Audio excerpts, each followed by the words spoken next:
Welcome to health file. మన శరీరంలో రక్త ప్రసరణ వ్యవస్థకు సంబంధించి అనేక రకాల సమస్యలు తలెత్తుతూ ఉంటాయి. అందరికీ తెలిసినట్టుగా ధమనులకి సిరలకు సంబంధించిన సమస్యలు అయితే ధమనులకి సమస్యలు అంతగా అవేర్నెస్ ఉండదు, కానీ సిరలకు సంబంధించి వెరికోజ్ వెయిన్స్ గురించి చాలామంది సఫర్ అవుతుంటారు, తెలుసుకుంటూ ఉంటారు. అంతేకాకుండా ఆర్టరీస్కి సంబంధించిన సమస్యలు కూడా ఉంటుంటాయి. మరి వాటి లక్షణాలు ఎలా ఉంటాయి, డయాబెటీస్ ఎఫెక్ట్ రక్త ప్రసరణ వ్యవస్థ మీద కానీ వీటి మీద కానీ ఎలా ఉంటుంది, వీటిని గుర్తించే పరీక్షలు ఏంటి, అసలు వాస్కులర్ విభాగం ఏ సమస్యలకు ట్రీట్మెంట్స్ ఉంటాయి, వాస్కులర్ సర్జన్ రోల్ ఏంటి, వివరాలన్నీ అందించడానికి Apollo hospitals senior vascular and endovascular surgeon doctor Ajay B Mosur మనతో ఉన్నారు. ఆయన అడిగి మరిన్ని విషయాలు తెలుసుకుందాం. Hello sir, welcome to the show.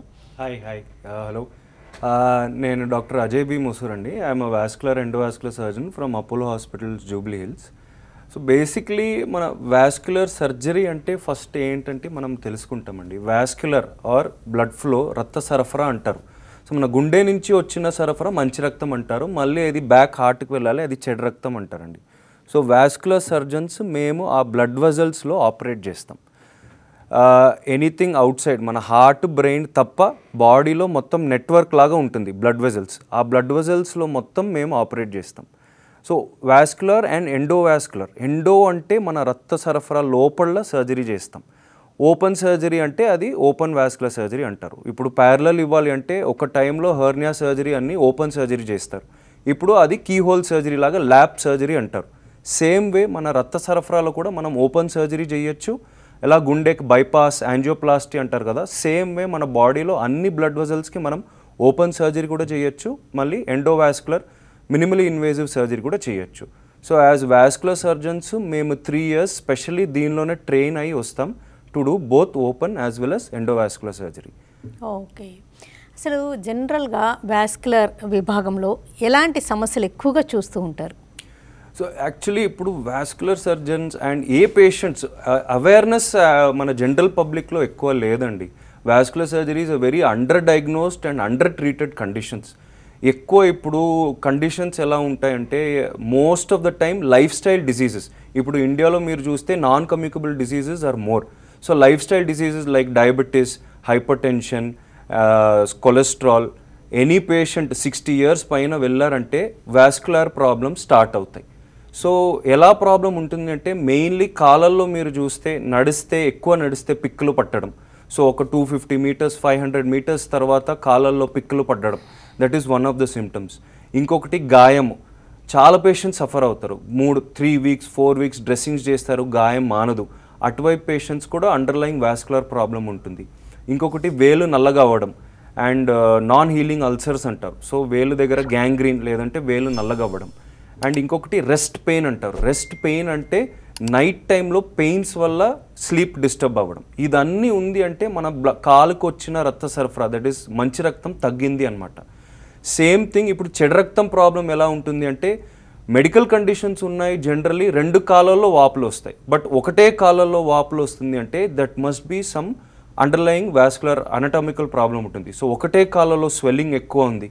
Second thing, ఎక్కువ టైం నిలబడితే కాలు బరువుగా అనిపించడం, ఎక్కువ టైం నిలబడితే కాళ్ళలో క్రాంప్స్ రావడం, చర్మం నల్లగా అవ్వడం అండ్ మీకు నరాలు ఉబ్బడం అండ్ గాయాలు, ఇదన్నీ మీరు చూస్తే చెడు రక్తం ప్రాబ్లం, వెరికోస్ వెయిన్స్ అంటారు.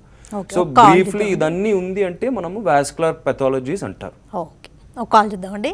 శివశంకర్ గారు చెప్పండి మేడం. నమస్తే, చెప్పండి, మీ క్వశ్చన్ అడగండి. మేడం ఇది మాకి వ్యాస సర్జరీ అని చెప్పేసి బెంగళూరు ట్రీట్మెంట్ చేస్తాను మేడం. లేజర్ సర్జరీ చేసి కొంచెం క్లియర్గా అడగండి మీ క్వశ్చన్. బెంగళూరు మేము వ్యాస సర్జరీ అని చెప్పేసి కొంచెం బెంగళూరులో ట్రీట్మెంట్ చేయించాము. ఇప్పుడు అక్కడ డాక్టర్ లేరు అక్కడ. ఇప్పుడు 1 hour మీకు ఫోన్ చేశాను. ఇది రాత్రిపూట వచ్చేసి కొంచెం జోమ్ అంతా పడుతుందండి, మోకాళ్ళ నుంచి కింద వరకు. మీకు షుగర్ ఉందా సార్? షుగర్ లేదు, షుగర్ లైట్ గా మొన్న అటాక్ చేస్తుంది మొన్న.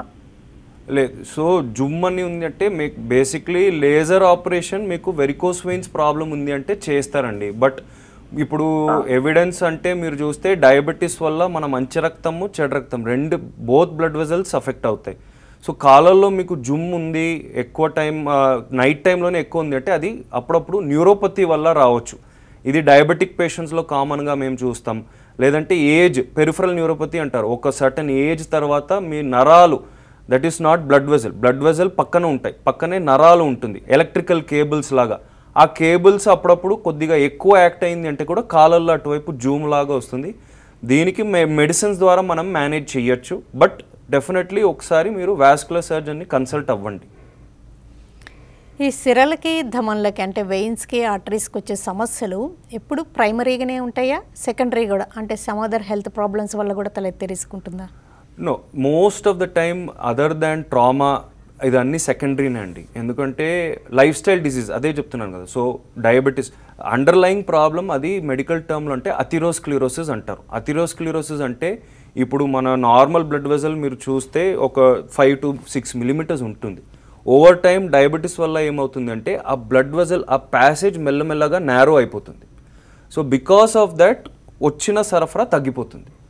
సేమ్ థింగ్ మీకు వెరికోస్ వెయిన్స్, చెడు రక్తంలో ఇట్ ఈస్ నాట్ బ్లాకేజ్, అది అబ్నార్మల్గా ఫంక్షన్ చేసిన వెయిన్, అది ఎక్కువ మీకు లీకేజ్ వల్ల. సో బేసిక్లీ ఎలా అంటే కండరల లోపల నరం ఉంటుందండి అండ్ చర్మం దగ్గర ఉంటుంది. ఆ జంక్షన్ పాయింట్స్ అంటారు. మన చర్మం దగ్గర ఏది నరం ఉందో, కండరలు లోపల ఏది నరం ఉందో, గజ్జ దగ్గర అండ్ మోకాల్ బ్యాక్ సైడ్లో ఆ జంక్షన్ పాయింట్స్ ఉంటాయి.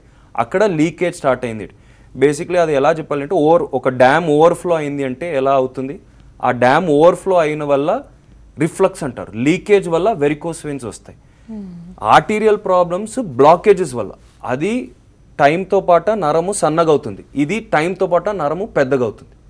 So it's completely different pathology, but sugar can affect both. Okay, ఒక కాల్ ఇద్దామండి. రాజేశ్వర్ గారు మేడం నమస్తే, చెప్పండి. నాకు మా అబ్బాయి ప్రెగ్నెంట్గా ఉన్నప్పుడు వెరికోస్ వచ్చిందండి. ఈ మధ్యలో జస్ట్ ఒక 5 years ముందు చర్చ చేసుకున్న పాదం మీద చుట్టేసినాయి మేడం. సో లేడీస్ చాలా కామన్ అండి. డ్యూరింగ్ ప్రెగ్నెన్సీ టైము, మన ప్రెగ్నెన్సీ వల్ల యూట్రస్ అంటారు కదా, అది అక్కడే మన పొట్ట దగ్గర నుంచి కాలలకు వెళ్ళిన రక్త సరఫరా పైన ప్రెషర్ ఎక్కువ పడుతుంది. Once generally pregnancy baby deliver అయిపోయిన తర్వాత ఆ ప్రెషర్ తగ్గింది అంటే వెయిన్స్ కూడా తగ్గిపోతుంది. సో ప్రెగ్నెన్సీ టైంలో యూజువలీ నేనేం అడ్వైస్ చేస్తానంటే జస్ట్ కంప్రెషన్ స్టాకింగ్స్ అంటారు, ఆ స్టాకింగ్స్ పెట్టుకుంటే సరిపోతుంది. Ladies are also more commonly affected by varicose veins. Almost 10 ladies ఉంటారంటే 6 to 7 of them will at some point have varicose veins. ఎందుకంటే సేమ్ ఇప్పుడు మేడం చెప్పినట్టే ప్రెగ్నెన్సీ వల్ల, హార్మోనల్ ఫ్లక్చుయేషన్స్ వల్ల, మెనోపాజ్ టైంలో, సో ఇదన్నీ మన వెయిన్స్ పైన కొద్దిగా ఎక్స్ట్రా ఎఫెక్ట్ అవుతుంది. So but all varicose veins మనం ట్రీట్మెంట్ చేయడానికి లేదు మేడం. సో ప్రెగ్నెన్సీ టైంలో చాలా common, but that will revert on its own. Okay, అంటే varicose veins always progressive disease కాదంటారా? కొంతవరకు జస్ట్ ట్రాన్సియంట్ గా టైంలో వచ్చిన వెరికోస్ వెయిన్స్ అప్పుడప్పుడు తగ్గిపోతుంది, బట్ జెనెటిక్స్, అప్పుడప్పుడు జెనెటిక్స్ వల్ల వెరికోస్ వెయిన్స్ రావచ్చు. సెకండ్ థింగ్ ఈజ్ మన లైఫ్ స్టైల్ డిసీజెస్ అంటారు. ఇప్పుడు like long standing professions for doctors, surgeons, bus conductors, policemen, constables, any profession, దేనిలో మనము లాంగ్ స్టాండింగ్ ప్రొఫెషన్ వల్ల ఆ వెయిన్స్ లోపల డ్యామేజ్ అవుతుంది. సో వెరికోస్ వెయిన్స్ కూడా జెనెటిక్స్ ఒక పాయింట్, ఇంకొకటి lifestyle, that is progressive. But pregnancy వల్ల వచ్చిన veins generally it reverts once the pregnancy baby delivery అయిపోయిన తర్వాత ఇట్ రివర్ట్స్. ఒక కాల్ చూద్దామండి. అనిల్ గారు చెప్పండి మేడం. చెప్పండి, మీకు క్వశ్చన్ అడగండి. మేడం నాకు పిల్లలు బాగా కాలుకు. ఓకే, ఏం చేయాలి మేడం? కాళ్ళు బాగా వాడుతుంది. ఒకటే కాలంలో వాపులు ఉన్నాయా సార్, లేదంటే 2 కాలాల్లో ఉన్నాయా? ఒకటే కాలం ఉంది సార్. ఒకటే కాలంలో వాపులు ఎక్కువ ఉంది. సాయంకాలం మీరు వాపు ఎప్పుడు స్టార్ట్ అవుతుంది? మీరు పని చేసిన తర్వాత ఈవినింగ్ టైంలోనే ఎక్కువ ఉందా, లేదంటే పొద్దున లేచిన వెంటనే మీకు వాపు ఉందా కాలంలో? లేదు సార్, ఆఫీస్ టైంలో మధ్యాహ్నం ఉంటుంది సార్. అదే ఒకటే కాలంలో వాపు ఉంది అంటే అది అప్పుడప్పుడు మన ఏరియా ప్రకారం బోధకాలు అంటారు. బోధకాలు వల్ల అది ఫైలేరియల్ లెగ్ అంటారు, దానివల్ల కూడా ఒకటే కాలంలో వాపులు రావచ్చు సార్. ఇంకొకటి వెయిన్స్ ప్రాబ్లం, మన చెడు రక్తం సర్క్యులేషన్లో మీకు లీకేజ్ ఉంది అంటే కూడా కాలాల్లో వాపులు రావచ్చు. దీనికి మీరు ఒక వాస్కులర్ సర్జన్ని కన్సల్ట్ అవ్వండి, ఒక స్కాన్ చేస్తారు, డాప్లర్ స్కాన్ అంటారు, దానిలో అది కన్ఫర్మ్ అవుతుంది. ఒకవేళ ప్రాబ్లం ఉంది అంటే దానికి మనము ఫర్దర్గా ట్రీట్మెంట్ ఏం చేయాలి అని మేము చెప్పగలుగుతాం మీకు. మీరు ఇందాక నుంచి చెప్తున్నట్టుగా వెరికోస్ వెయిన్స్ సిరల సమస్య, అండ్ ధమనులకి రక్తనాళాలకి సంబంధించి గుండె రక్తనాళాల్లో పూడికలైతే కార్డియాలజిస్ట్ చూస్తుంటారు, మెదడులో అయితే న్యూరాలజిస్ట్, న్యూరో సర్జన్. ఇంకా శరీరంలో ఏ భాగాల్లో రక్తనాళాల్లో సమస్యలు తలెత్తవచ్చు, ఆ లక్షణాలు ఎలా ఉంటాయి? సో ఇప్పుడు ఎలా అంటే మన కండరాలు ఉన్నాయి కదా అండి. సో ఎనీ యాక్టివిటీ మనము వాక్ చేస్తే లేదంటే if you're doing any activity ఆ కండరాలకి బ్లడ్ సప్లై లేదంటే రక్త సరఫరా రావాలి. బేసిక్ పెథాలజీ ఏముంది అంటే ఇప్పుడు ఒక రక్త సరఫరా మంచి రక్తం తగ్గిపోయింది అంటే మీరు నడిస్తే ఆ కండరాలకి రక్త సరఫరా రాదు, అదే మీకు పిక్కల్లాగా పడుతుంది. సో కాలల్లో ఇప్పుడు మీరు ఎక్కువ దూరం ఒక 1 కిలోమీటర్ బాగానే నడుస్తున్నారు, రీసెంట్గా నోటీస్ చేస్తున్నారు 6 months నుంచి నా వల్ల 1 కిలోమీటర్ అవ్వట్లేదు, 500 మీటర్స్లోనే నేను నొప్పి వల్ల కూర్చుంటున్నాను. That is one of the symptoms. అది మెడికల్ టర్మ్స్లో క్లాడికేషన్ అంటారు. అది ఇండైరెక్ట్ ఎవిడెన్స్ లాగా. So basically whatever activities మీ ఒక యాక్టివిటీ మీరు బాగా చేసేవాళ్ళు ఇప్పుడు సడన్గా మీ యాక్టివిటీ లెవెల్ తగ్గిపోయింది, this is a indirect evidence మీకు రక్త సరఫరా తగ్గిపోయిందేమో. సెకండ్ థింగ్ ఈజ్ గాయము. కాలల్లో లేదంటే చెయ్యి దగ్గర మీకు గాయం అయింది, యూజువల్గా బ్లడ్ ఫ్లో నార్మల్గా ఉంది అంటే 3 to 4 weeks లోపల ఆ గాయం మానిపోవాలి. 3-4 weeks తర్వాత కూడా గాయం మానట్లేదంటే అది బ్లడ్ ఫ్లో తగ్గిన వల్ల అది కూడా మనం ఒకసారి అడ్రస్ చేయాలి. థర్డ్ థింగ్ గ్యాంగ్రీన్ అంటారు. గ్యాంగ్రీన్ అంటే వేలు నల్లగవ్వడం. This is almost like last stage మన పెరిఫరల్ ఆర్టీరియల్ డిజీజ్ లేదంటే మంచి రక్తం తగ్గిపోయింది అంటే చిన్న దెబ్బ తగిలింది, వేలు దగ్గర చిన్న దెబ్బ తగిలింది అంటే అది గాయం మానిపోవాలి. బట్ సర్క్యులేషన్ అంత తగ్గిపోయింది మీకు, సో దానివల్ల ఆటోమేటిక్లీ అది నల్లగైపోయింది అండ్ గ్యాంగ్రీన్ అంటారు. సో ఇదన్నీ symptoms of vascular peripheral vascular disease అంటారు. ఇది పెరిఫరల్ వాస్కులర్ అనగానే డయాబెటిక్ న్యూరోపతి ఒకటి ఆలోచిస్తూ ఉంటారండి, అంటే అది నరాలకు సంబంధించిన సమస్య. మీకు రిలేటెడ్ అయితే సిరలు, ఇది చాలా మంది కన్ఫ్యూజ్ అవుతుంటారు, సిరలు నరాలు ఒకటే అనుకుంటారు.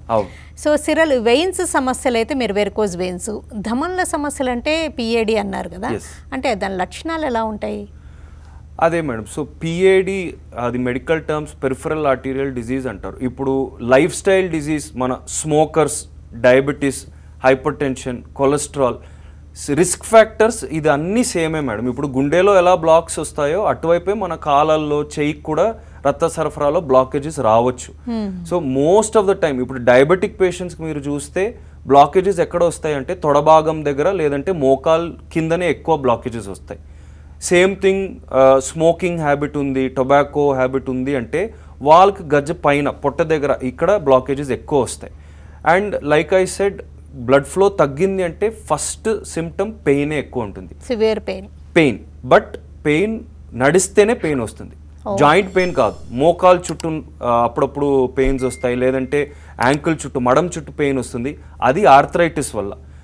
నడిస్తేనే మీకు నొప్పి వస్తుంది, మీరు వాకింగ్ వల్లనే మీకు పెయిన్ ఎక్కువ ఉంది అంటే అది ఆర్టరీ లేదంటే మన మంచి రక్తం తగ్గిపోయిన వల్ల సిమ్టమ్ అది ఒకటి. Other things like I said గాయం మానట్లేదు, వేలు నల్లగా అవుతుంది, మీకు చర్మం నల్లగా అవ్వడము ఇదన్నీ. అండ్ ఒకటే కాలు స్వెల్లింగ్ ఎక్కువ ఉంది, జనరల్గా 2 కాలాల్లో మీకు స్వెల్లింగ్ ఉంది అంటే అది మెడికల్ ప్రాబ్లమ్స్ వల్ల, హార్ట్ ఇష్యూస్ వల్ల, కిడ్నీ ప్రాబ్లమ్స్ వల్ల, బాడీలో ప్రోటీన్ తక్కువ అయింది అంటే మీకు 2 కాలాల్లో వాపులు వస్తాయి. బట్ ఒకటే కాల్లో వాపు ఎక్కువ ఉంది అంటే that is probably because of some vascular problem. Pallavi గారు కాల్ చేద్దాం. పల్లవి గారు, పండరి గారు మేడం నమస్తే, చెప్పండి మేడం. నాకు వెరికోజ్ వెయిన్ ప్రాబ్లం వచ్చింది మేడం. మేడం చెప్పండి. అయితే మేము ఒక మేడం నమస్కారం మేడం. ఇప్పుడు మాకు వెరికోజ్ వెయిన్ అని ఒక చిన్న ప్రాబ్లం వచ్చింది మేడం. అది ఒక కాలుకి ఉందని మేము హాస్పిటల్కి వెళ్ళినాము. అయితే హాస్పిటల్కి వెళ్తే మేడం అది వెరికోజ్ వెయిన్స్ అనే అందులో ప్రాబ్లం వచ్చి స్కానింగ్ లో 11 అని వచ్చింది. అదే సార్. సో బేసిక్లీ ఆ 11 అంటే మీ నరాలు సైజు చూస్తారు సార్. నార్మల్గా అంటే నరము 3 మిల్లీమీటర్ దగ్గర ఉండాలి, 3 మిల్లీమీటర్ లేదంటే 4 మిల్లీమీటర్ ఉంటుంది సార్. ఇప్పుడు నరము ఉబ్బుతుంది, వెరికోస్ వెయిన్స్ అంటే అదే నరాలు ప్రెషర్ ఎక్కువ అయిన వల్ల నరాలు ఉబ్బుతాయి. సో ఇప్పుడు 10 మిల్లీమీటర్స్ 11 మిల్లీమీటర్స్ అది డాక్యుమెంట్ చేస్తారు. సో అది స్కానింగ్లో మీకు అది స్కానింగ్లోనే తెలుస్తుంది. బయట వెరికోస్ వెయిన్స్ సిమ్టమ్స్ ఏమేమి ఉంటాయంటే వెరికోస్ వెయిన్స్లో కూడా 6 స్టేజెస్ ఉంటాయి. ఫస్ట్ సెకండ్ స్టేజ్ అంటే జస్ట్ నరాలు ఉబ్బడం, థర్డ్ స్టేజ్ అంటే కాళ్ళల్లో వాపులు రావడం, ఫోర్త్ స్టేజ్ అంటే మోకాలు కింద చర్మం నల్లగా అవ్వడం, 5th స్టేజ్ అంటే బ్లీడింగ్, కాళ్ళ నుంచి స్పాంటేనియస్గా బ్లీడింగ్ అవుతుంది, లేదంటే గాయం వచ్చి అది మానిపోతుంది. 6th స్టేజ్ వెరికోస్ వెయిన్స్లో అంటే గాయం అటువైపే ఆగిపోతుంది, మీకు గాయం మానదు. సో ఇదన్నీ బయట నుంచి మనకు వెరికోస్ వెయిన్స్ది సిమ్టమ్స్. ఇదన్నీ ఉన్నాయంటే జనరల్గా డాక్టర్ మిమ్మల్ని స్కాన్ చేయమని చెప్తారు. స్కాన్ చేసి ఈ సిమ్టమ్స్ ఉన్నాయి, స్కానింగ్లో మీకు లీకేజ్ ఎక్కువ ఉంది అంటే దానికి సర్జరీనే చేయాలి సార్. సర్జరీ నవ్వేడేస్ అవసరం లేదు, లేజర్స్తోనే ట్రీట్మెంట్ అంటారు. సర్జరీ అంటే లేజర్ అయినా? సో ఒక టైంలో వెరికోస్ వెయిన్స్ కంటే గోల్డ్ స్టాండర్డ్ ఎవిడెన్స్ ప్రకారం అంటే సర్జరీనే madam. Everything else is conservative. మన స్టాకింగ్స్ అంటారు, సాక్స్లు లేదంటే మందులు అన్నీ టెంపరీ సిమ్టమ్స్ తగ్గడానికి మనం ఇవ్వచ్చు. 5 to 10 years బ్యాక్ మేము ఓపెన్ సర్జరీ చేసేవాళ్ళు, బట్ ఇప్పుడు టెక్నాలజీ కొద్దిగా పెరిగింది మేడం. సో లేజర్ సర్జరీ అంటారు. లేజర్ అంటే ఎలా అంటే మీ నరము లోపల నుంచే క్లోజ్ చేసేస్తాం. సో బయట ఏం కుట్లు రాదు, కోసి ఆపరేషన్ టైప్ కాదు. ఇది ఎండోవాస్కులర్ ఆర్ ఎండోవీనస్ అంటారు. మోకాల కింద స్కాన్, మొత్తం నరంని స్కాన్ చేసుకొని మోకాల కింద ఒక చిన్న పైప్ లాగా పెడతాము, గజ్జ వరకు లేజర్ ఫైబర్ పెట్టి మీ నరం లోపల నుంచే అది మొత్తం క్లోజ్ చేసేస్తాం. So because of the technological advancements మనం ఇప్పుడు అన్ని డే కేర్ ప్రొసీజర్స్ లాగా చేస్తాం. వెరికోస్ వెయిన్స్ అన్ని డే కేర్ సర్జరీస్ అంటారు. సో పొద్దున రావాలి, ప్రొసీజర్ చేసుకోవాలి, ఆ రోజే మిమ్మల్ని ఇంటికి పంపిస్తాం. జనార్దన్ గారు కాల్ చేద్దాం. జనార్దన్ గారు నమస్తే, చెప్పండి. అదేనమ్మా, నాకు 2 కాళ్ళకి వెరికోస్ వెయిన్స్ ఉంది. నాకు 2 కాళ్ళకి వెరికోస్ వెయిన్స్ ఉందమ్మా. ఓకే, చెప్పండి. అదే అల్సర్స్ కూడా మధ్య మధ్యలో వస్తున్నాయి. ఇప్పుడు కూడా ఒక రైట్ లెగ్ కి అల్సర్ వచ్చింది సార్, కింద పాదం దగ్గర చిన్న ముడుకులాగా ఉంటది కదా, అక్కడ అల్సర్ వచ్చింది. సో వెరికోస్ వెయిన్స్ వల్ల మీకు చర్మం పైననే, సో వెరికోస్ వెయిన్స్ వల్ల మీకు లైఫ్కి రిస్క్ ఏం లేదు సార్. అన్ని ప్రాబ్లం మీకు మోకాల్ కిందనే ఉంటుంది, అండ్ ఎస్పెషలీ చర్మం చాలా డ్యామేజ్ అవుతుంది. వెయిన్స్ వల్ల కాల్లో ప్రెషర్ ఎక్కువ అవుతుంది, ఆ ప్రెషర్ ట్రాన్స్మిట్ అయ్యి మీ చర్మం మొత్తం నల్లగైపోతుంది.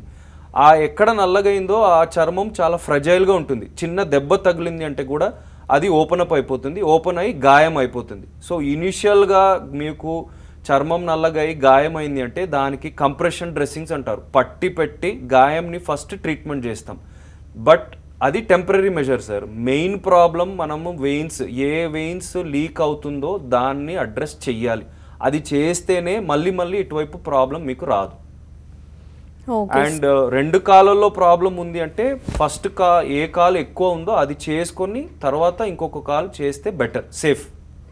ఎప్పుడైనా బయలేటరల్గా సేమ్ ఇంటెన్సిటీ ఆఫ్ ప్రాబ్లం ఉండడం, ఒకటేసారి ట్రీట్మెంట్ ఇవ్వడం అలా కూడా జరుగుతూ ఉంటుందా? చెయ్యొచ్చు, but always this is not మనకి ఇది లైఫ్ స్టైల్ లిమిటింగ్ డిసార్డర్ అంటారు. సో ఒక్క కాల్ చేసుకొని ఇంకొక కాల్ చేస్తే సేఫ్. అండ్ సెకండ్ థింగ్, ఇప్పుడు 2 కాల్ చేయాలంటే జనరల్లీ మత్ అనస్థీజియా ఇస్తారు. సో ఈ వెరికోస్ వెయిన్ సర్జరీస్లో మెయిన్ రిస్క్ ఏంటంటే డీబీటీ అంటారు. సో వాకింగ్, మనము ప్రొసీజర్ అయిపోయిన తర్వాత వెంటనే వాక్ చేయాలి, లేదంటే ఒక మైనర్ రిస్క్ ఉంది, 1 to 2% రిస్క్ ఉంది డీబీటీ. డీబీటీ అంటే కండర లోపల ఏ నరం ఉందో దానిలో రక్తం గడ్డం కడుతుంది. So it is always safer to do 1 leg. ఒక లెగ్ చేసుకొని 3 to 4 months గ్యాప్ ఇచ్చి ఇంకొక లెగ్ చేసుకుంటే సేఫ్, పేషెంట్ కూడా అది సేఫ్. ఓకే, ఈ సమస్య స్టాకింగ్తో మేనేజ్ చేస్తున్నారు కదా అని అలా మేనేజ్ చేస్తూ ఉంటే ఇంకేమన్నా సమ్ అదర్ ప్రాబ్లమ్స్కి లీడ్ చేసే రిస్క్ ఉందా? ఒక్కొక్కసారి వెరికోస్ వెయిన్స్ వల్ల హార్ట్ వీక్ అవుతుందని కూడా కొన్ని వింటాం, అలా జరుగుతుంది అంటారా? లేదు లేదు మేడం, వెరికోస్ వెయిన్స్ మీకు ఓన్లీ కాళ్ళల్లోనే ప్రాబ్లం వస్తుంది. చెయ్యిలో కూడా మీకు నరం కనిపిస్తుంది, but varicose veins because we are vertebrate, మనము అగైన్స్ గ్రావిటీ ఉన్నాం. సో మన కాళ్ళల్లో మాత్రమే వెరికోస్ వెయిన్స్ ప్రాబ్లం వస్తుంది. అది మీకు స్టాకింగ్స్ వల్ల మేనేజ్ చెయ్యొచ్చు, but it is not a permanent solution. ఇప్పుడు ఎర్లీ స్టేజ్లో ఉన్నారు, అదే చెప్పాను కదా, స్టేజ్ 1 స్టేజ్ 2 డిజీజ్లో ఉన్నారు, అంత సివియర్ ప్రాబ్లం లేదంటే మనం మెడిసిన్స్ స్టాకింగ్స్ ద్వారా మేనేజ్ చెయ్యొచ్చు, but that will only prevent the symptoms. ఇప్పుడు వెరికోస్ వెయిన్స్ వల్ల వచ్చిన సిమ్టమ్స్ నేను ఏదేది చెప్పానో మీరు స్టాకింగ్స్ పెట్టుకుంటే అది తగ్గుతుంది. అది it is not a permanent solution, అది పర్మనెంట్ క్యూర్ కాదు. ఈవెన్చువలీ మీకు సిమ్టమ్స్ పెరిగింది, మీరు చాలా ఇబ్బంది పడుతున్నారంటే surgery is the only gold standard. Surgery అంటే ఇప్పుడు లేజర్ అంటారు కదా, that is the only permanent solution. Okay, అంటే దానివల్ల హార్ట్ ఎఫెక్ట్ అవ్వడం అలాంటివి అయితే ఏముండదు? లేదు మేడం, లేదు మేడం. ఎప్పుడైనా ఎమర్జెన్సీకి దారితీసే రిస్క్ ఉంటుందా? ఎమర్జెన్సీ అంటే ఓన్లీ ఎమర్జెన్సీ బ్లీడింగ్ అవుతుంది. సడన్గా కాళ్ళలో ప్రెషర్ ఎక్కువ అయిన వల్ల స్పాంటేనియస్గా చిన్న దెబ్బ తగిలిందంటే బ్లీడింగ్ అవుతుంది. అటువైపు అయ్యింది అంటే ఫస్ట్ ఏం చేయాలంటే ఒక కర్చీఫ్ లాగా తీసుకొని ప్రెషర్ పెట్టాలి. ప్రెషర్ పెట్టి ఫ్లాట్గా పడుకొని కాలు కొద్దిగా ఎత్తులో పెడితే ఆ బ్లీడింగ్ 10 to 15 minutesలో ఆగిపోతుంది. That is the only emergency. And second thing is ఇది గాయాలు. చర్మము చాలా డ్యామేజ్ అయ్యింది, చర్మం చాలా నల్లగైపోయింది అంటే దానివల్ల గాయాలు అవుతాయి. వన్స్ గాయం అయిపోయింది అంటే it becomes more like a nuisance disease. అది మళ్ళీ గాయం సెపరేట్గా ట్రీట్మెంట్ చేయాలి. So varicose veins once pick up అయ్యింది, మీరు స్టేజ్ 3 స్టేజ్ 4లో ఉన్నారంటే better to go ahead with procedure so that ఫ్యూచర్లో మీరు ఇబ్బంది పడరు. ఓకే, సిరల్కి అయితే ఈ లేజర్ ట్రీట్మెంట్, ఒకవేళ ధమన్లకి ఆర్టరీస్కి కాళ్ళల్లో అయితే పిఏడి లాంటి సమస్యకి అయితే స్టెంటింగ్ లాంటివి చేస్తారా? ఎస్, ఇప్పుడు ఆర్టరీ బ్లాకేజ్ అంటే మన మెయిన్ దారి బ్లాక్ అయింది. దానికి ఇప్పుడు ఓపెన్ సర్జరీ అంటే బైపాస్ అంటారు. బైపాస్ అంటే మంచి రక్తం నుంచి కింద ఇంకొక చిన్న మన ఓన్ వెయిన్ యూజ్ చేసి కింద బైపాస్ చేస్తాం. బట్ ఇప్పుడు వైర్ అండ్ బలూన్ టెక్నాలజీ అంటారు. ఎప్పుడు ఎలా గుండెకి యాంజియోప్లాస్టీ అంటారు కదా, అటువైపే మనం కాళ్ళకి చేయికి కూడా చేయొచ్చు. జుట్టులాగా ఉంటుంది, అంత సన్న వైర్ 1 mm 2 mm వైర్స్ మీ మన నరం లోపల చిన్న సూది పెట్టి దాని లోపలనే బ్లాక్స్ క్రాస్ చేసి దానికి యాంజియోప్లాస్టీ చేస్తాం. అప్పుడప్పుడు యాంజియోప్లాస్టీ చేసిన తర్వాత కూడా ఒకవేళ సరఫరా పెరగలేదంటే స్టెంటింగ్ చేస్తాం. దీనిలో అడ్వాంటేజ్ ఏంటంటే సేమ్ థింగ్ అగైన్ అన్ని చిన్న మత్తులో అవుతుంది. మేజర్ అనస్థీజియా రిస్క్స్ ఏమి ఉండదు. And it can be done as a day care procedure. Day care అంటే మీరు 1 day హాస్పిటల్లో ఉండాలి. ఓకే, తర్వాత వాళ్ళు నార్మల్ యాక్టివిటీస్ అన్నీ అటెండ్ అవ్వచ్చు. గాయం లేదంటే నార్మల్ యాక్టివిటీస్ వెంటనే చేయొచ్చు. ఓకేనండి డాక్టర్ అజయ్ గారు, వాస్కులర్ విభాగంలో ఏ సమస్యలు తలెత్తుతుంటే ఎలాంటి వాటికి ట్రీట్మెంట్స్ ఉన్నాయి, సిరల్కి ధమన్లకి సంబంధించిన సమస్యలు, డయాబెటీస్ ఎఫెక్ట్ ఎలా ఉంటుంది, వెరికోస్ వెయిన్స్కి లేజర్ ట్రీట్మెంట్ అండ్ పిఏడి లాంటి సమస్యలకి, ధమన్లకు సంబంధించిన సమస్యలకి యాంజియోప్లాస్టీ, స్టెంటింగ్ వివరాలు అందించినందుకు థ్యాంక్స్ లాట్. Thank you. ఇది వాళ్ళ health file. Keep watching TV5.